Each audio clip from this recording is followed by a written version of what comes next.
Ooh, it's magical. It's the season of magic coming to you, which is why we picked a magical class to tell you about. For the people who bother to watch the forums, yes, it's a Dark Elf class. At last they go. It's the Sorceress. She's sexy. She's a Dark Elf. She's got pointy ears. She wears dresses, high cut at the thigh. She's got a big stick.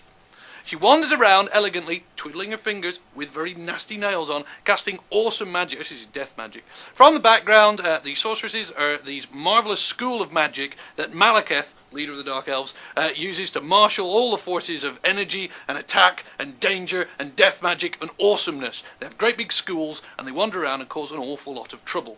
In fact, when we sent off for the artwork to be done, we told them all this and we wrote it all down, and our artist produced kick-ass material. It was absolutely beautiful. We should have some samples somewhere appearing around me if we got approval. They were so great, we just missed one detail.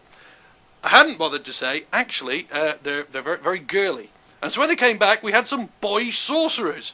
And I tell you what, they absolutely rocked. They looked fantastic. So we looked at them and went, gosh, that's great. That's super great. That's beyond fabulous. And then we thought, are we allowed them?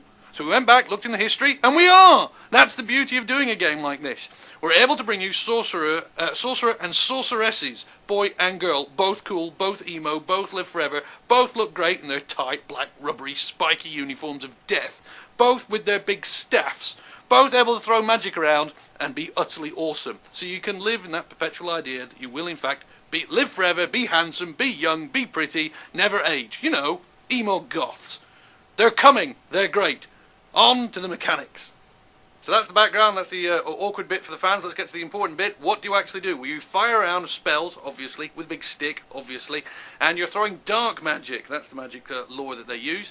Now, what is it about dark magic that makes things absolutely super cool? Well, dark magic is sort of like playing Russian roulette. You start with one bullet in your gun, firing a dark magic spell, and you go, boom, and kill people. All got great names, Chill Wind, stuff like that.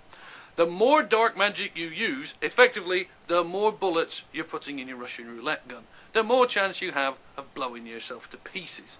And the more dark magic you use, the more powerful you get at it, the more damage you do, the more horror you create. However, the longer you use it, the bigger the chance that dark magic will rip into the reality and blow you to pieces and do immense amount of damage and hurt you.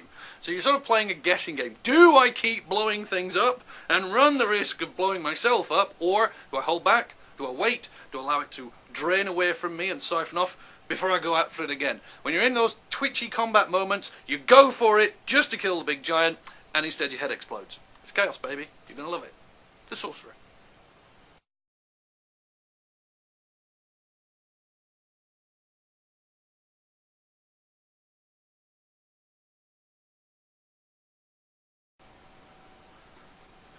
Are we allowed any of those cheap gags? Like a sorcerer's staff's got a knob at the end of it. Anything like that? Or, no. Just, so be enthusiastic and sorcery. And somehow mention boys. Yeah. Easy job. Yeah, I can explain this to my children. Fine. What did you do today, Dad?